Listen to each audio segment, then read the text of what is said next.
بسم اللہ الرحمن الرحیم۔ السلام علیکم ورحمۃ اللہ وبرکاتہ۔ تحریک اور کارکن کتاب کا 19واں ایپیسوڈ یعنی کہ 19،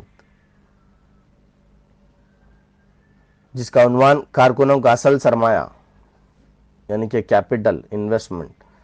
میں نے الہ آباد کے اجتماع میں سب سے پہلے جس چیز کی طرف توجہ دلائی تھی وہ اللہ تعالیٰ کی یاد ہے۔ آج بھی میں آپ کو سب سے پہلے اسی چیز کی تاکید کرتا ہوں۔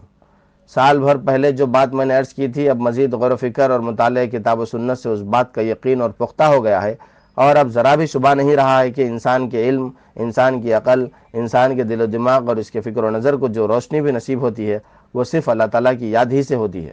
اگر یہ نہ ہو تو انسان کا تمام باطن بالکل تاریک رہتا ہے، اور اس کا ہر کام گو بظاہر کتنا ہی اچھا نظر آتا ہو بالکل غلط معلوم ہوتا ہے۔ اس کا دل اس کو غلط مشورے دیتا ہے، اور اس کا دماغ غلط رہنمائی کرتا ہے، اور اس کے ہاتھ پاؤں جس راہ میں اور جس مقصد کے لیے بھی اٹھتے ہیں غلط ہی اٹھتے ہیں۔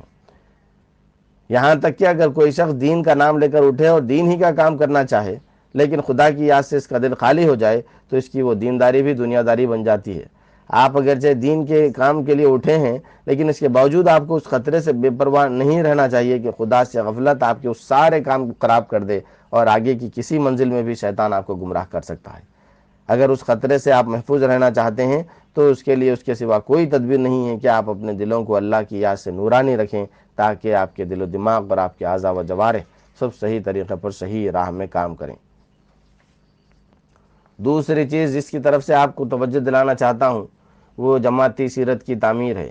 آپ کو اس بات کا اچھی طرح علم ہے کہ مسلمانوں میں صالح افراد نہ پہلے ناپید تھے اور نہ اب مفقود ہیں۔ ان کی ایک اچھی خاصی تعداد پہلے بھی موجود تھی اور اب بھی خدا کے فضل سے موجود ہے، لیکن صالحین کی اس جماعت کی موجودگی کے باوجود یہ قوم گرتے گرتے پستی کے اس درجے تک پہنچ گئی جو آج آپ دیکھ رہے ہیں۔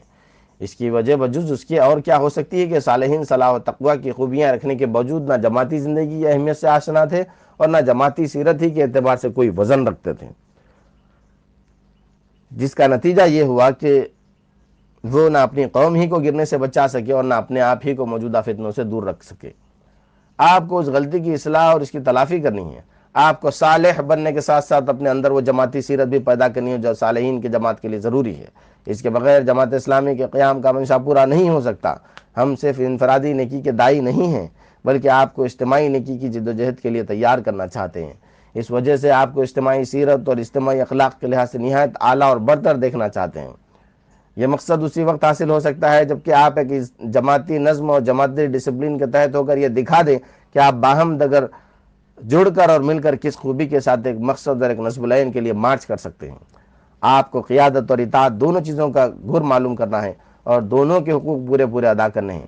آپ میں ہر فرد کو اپنی روزمرہ کی زندگی میں ثابت کرنا ہے کہ آپ جماعتی مقصد کے لیے بڑی سے بڑی قربانی کر سکتے ہیں، بڑی سے بڑی بازی کھیل سکتے ہیں، اپنے جان و مال اور آل و آلات کے لیے بڑے سے بڑا خطرہ مول لے سکتے ہیں، اور ایثار، تواضع، خاکساری، محبت، ہمدردی اور خیر خواہی کی بہترین مثال پیش کر سکتے ہیں۔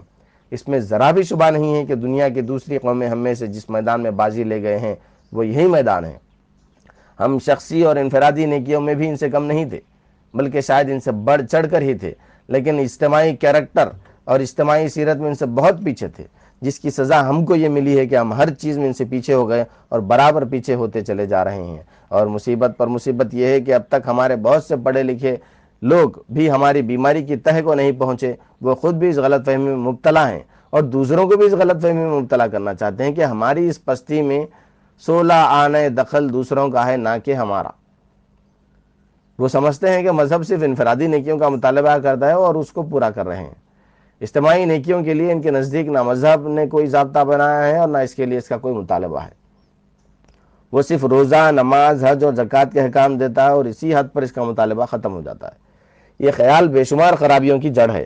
اس چیز نے مسلمانوں کے سارے تصور دینی کو غلط کر دیا ہے اور ان کو اس درجے تک لا گرایا ہے جس کو آپ دیکھ رہے ہیں۔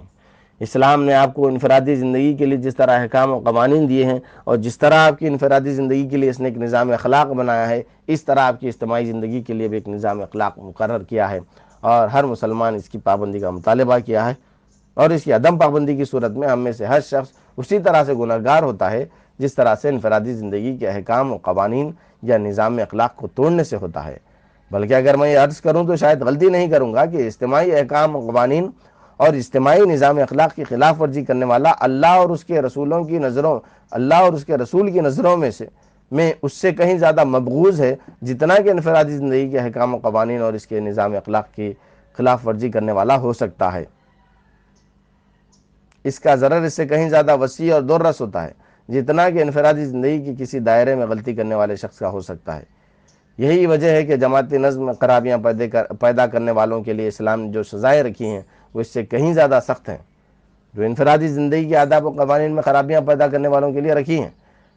لیکن ایک عرصے تک اجتماعی زندگی سے ناآشنا رہنے کی وجہ سے آج ہندوستان کے مسلمان جماعتی اخلاق و کردار کی اہمیت سے اس قدر بے پرواہ ہو گئے ہیں کہ سرے سے ان کی نظر میں اس کی کوئی مذہبی حیثیت ہی باقی نہیں رہ گئی ہے، اور اگر اس قسم کی ذمہ داری ان پر ڈالی جاتی ہے تو وہ اس کو ایک بوجھ محسوس کرتے ہیں۔ ظاہر ہے کہ جب تک ہمارا یہ حال رہے گا اس وقت تک ہماری حیثیت فرد کی ہے نہ کہ جماعت کی، اور اس صورت میں ہم کو ہرگز یہ حق حاصل نہیں ہے کہ ہم اللہ تعالیٰ کی ان نعمتوں اور برکتوں کے متوقع ہوں جن کا وعدہ اس جماعت سے کیا گیا ہے، جس کے افراد اپنے اندر بہترین جماعتی سیرت اور بہترین جماعتی اخلاق رکھتے ہوں۔ آپ اگر مسلمانوں کو یہ بھولا ہوا سبق یاد دلانا چاہتے ہیں اور ان کو تشتت اور انفرادیت کی اس ذلت سے نکال کر وحدت و اجتماعیت کی بلندیوں پر لے جانا چاہتے ہیں تو اس کا واحد طریقہ یہی ہے کہ ہر جگہ، ہر وقت اور ہر آن آپ کی جماعتی حیثیت نمایاں ہو۔ آپ کے افراد سے انانیت، خود غرضی، خود رائی، خود پرستی اور اس طرح کی ساری بیماریاں نکل جائیں، اور ان کی جگہ ایثار، اخلاص، خیرخواہی اور ہمدردی کے جذبات لے لیں۔ صرف یہی ایک راستہ ہے جس پر چل کر آپ دنیا اور آخرت میں عزت حاصل کر سکتے ہیں، اور صرف یہی ایک چیز ہے جس کے بلبوتے پر آپ دنیا کی باطل طاقتوں کو شکست دے سکتے ہیں۔ میں سلسلے میں یہ امر بھی واضح کر دینا چاہتا ہوں کہ جماعتی سیرت اور جماعتی اخلاق کے جو الفاظ میں بار بار بول رہا ہوں اس سے میری مراد محض قومی کردار، نیشنل کیریکٹر نہیں ہے۔ بلا شبہ اس چیز کی بھی ایک خاص اہمیت ہے اور کوئی قوم اس کے بغیر اپنی اجتماعی ہستی برقرار نہیں رکھ سکتی، لیکن ہم اس سے کہیں زیادہ اعلیٰ و ارفع چیز کے لیے جد و جہد کر رہے ہیں۔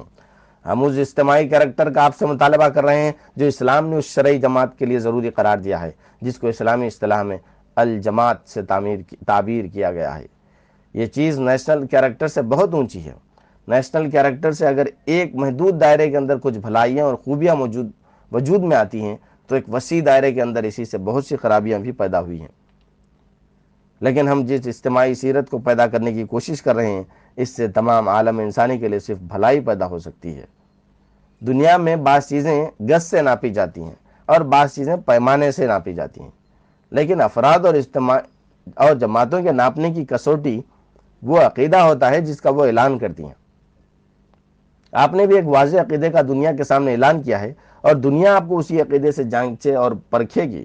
اب یہ دیکھا جائے گا کہ آپ نے اس عقیدے کے لیے کتنی قربانی کی ہے، مشکلات میں اس پر کتنی استقامت دکھائی ہے، اس کے لیے کتنے خطرات کا مقابلہ کیا ہے، اور عشق میں کیا کیا بازیاں کھیلی ہیں۔ اگر اس اعتبار سے آپ کا کوئی وزن ہوا تو دنیا میں بھی آپ کا ایک مقام ہے اور آخرت میں بھی آپ کا ایک درجہ ہے۔ لیکن اگر اس لحاظ سے آپ بودے اور ناکارہ ثابت ہوئے تو نہ دنیا میں آپ کے لیے کوئی جگہ ہے اور نہ آخرت میں آپ کے لیے کوئی درجہ ہے۔ یہ ممکن ہے کہ آپ اپنے آپ کو خود فریبی میں پڑھ کر کوئی بڑی چیز سمجھ بیٹھیں اور کچھ نہ کرنے کے باوجود سمجھنے لگیں کہ آپ نے بہت کچھ کر لیا ہے، لیکن تمام دنیا کو آپ دھوکہ نہیں دے سکتے تو خدا کو ہر حال میں دھوکہ نہیں دے سکتے۔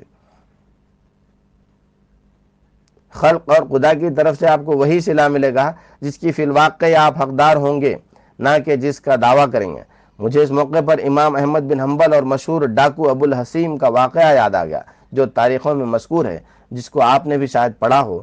امام احمد بن حنبل جیسے جلیل القدر محدث نے چور کی عظیمت سے سبق حاصل کیا اور اس سبق کے لیے اس کی زندگی بھر ممنون رہے، کیونکہ در حقیقت آدمی کا اصلی جوہر وہ عظیمت و استقامت ہے جو وہ اپنے پیش نظر مقصد کے لیے مزاحمتوں کے مقابلے میں دکھاتا ہے۔